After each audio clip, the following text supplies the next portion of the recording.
Welcome to Bharat media news. Yadadri Bhuvanagiri జిల్లా ఆత్మకూరు మండలంలోని పలు అభివృద్ధి కార్యక్రమాలకు ఆలేరు ఎమ్మెల్యే ప్రభుత్వపు బీర్ల ఐలయ్య స్వీకారం చుట్టారు. ఈ సందర్భంగా రాయపల్లి గ్రామంలో గౌడ సంఘ భవనం, ఆత్మకూరు మండల కేంద్రంలో నాయి బ్రాహ్మణ సంఘ భవన నిర్మాణానికి శంకుస్థాపనలు చేశారు. అనంతరం వాటర్ ప్లాంట్ ప్రారంభించి ఖప్రాయపల్లి గ్రామంలోని శివాలయ ధ్వజస్తంభ ప్రతిష్టాపన మహోత్సవానికి ఆయన హాజరయ్యారు. సారగండ్లగూడెం గ్రామంలో సిసి రోడ్డు పనులకు బీర్ల ఐలయ్య శంకుస్థాపన చేశారు. ఆయన సందర్శించిన గ్రామాల్లో స్వచ్ఛదనం పచ్చదనం కార్యక్రమంలో మొక్కలు నాటి పారిశుధ్య పనులను గ్రామంలో సక్రమంగా నిర్వహించాలని ప్రజలకు సూచించారు. ఈ కార్యక్రమంలో మండల ప్రజాప్రతినిధులు, అధికారులు, కాంగ్రెస్ పార్టీ నాయకులు, కార్యకర్తలు, ప్రజలు పాల్గొన్నారు. ప్రజాపాలనలో ఏదైతే హామీలు ఇచ్చినామో ఒక్కొక్కటి నిర్వహించుకుంటూ మన ఆలేరు నియోజకంలో అన్ని గ్రామాలను కూడా ప్రత్యేక దృష్టి పెట్టి గత 10 సంవత్సరాలుగా అభివృద్ధికి నోచుకోలేదు కాబట్టి మీ అందరి ఆశీర్వాదంతో వచ్చినటువంటి ఈ ప్రభుత్వం తప్పకుండా ఆలేరును అన్ని విధాలా ముందుంచుదాం.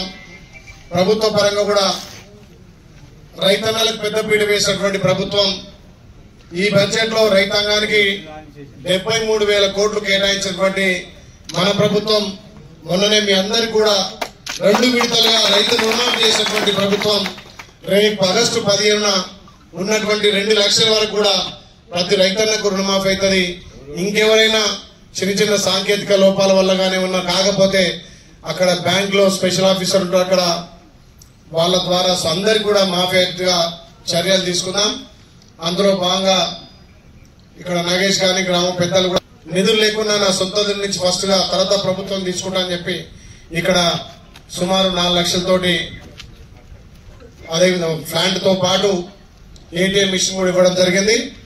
ఇప్పుడే అక్కడ మా రజక సోదరులకు కూడా, మన నాయి బ్రాహ్మణుల సోదరులకు కూడా కమ్యూనిటీ హాల్తో పాటు ఇంకా అన్ని సంఘాలు ఇక్కడ ఒక యూనిటీగా ఉన్నాయి కాబట్టి ఈ ఆత్మకూరు టౌన్ లో అన్ని సంఘాలకు ఏది కమ్యూనిటీ భవన్ ఉండేటట్టుగా నేను చర్యలు తీసుకొని మిగతా వాళ్ళకు కూడా ఇస్తా అని చెప్పి మాట ఇస్తూ ఈ ప్రభుత్వంలో రేపు ఆగస్టు 15 తర్వాత ఎవరికైతే రేషన్ కార్డు లేదో ఎలిజిబుల్ అందరికీ కూడా రేషన్ కార్డులు, పెన్షన్లు కూడా ఈ ఆగస్టు 15 తారీఖు ఇవ్వబోతున్నాం. దాంతో పాటు ఈ ఆలేరు నియోజకవర్గానికి 3,500 ఇందిరా మిల్లు వచ్చినాయి.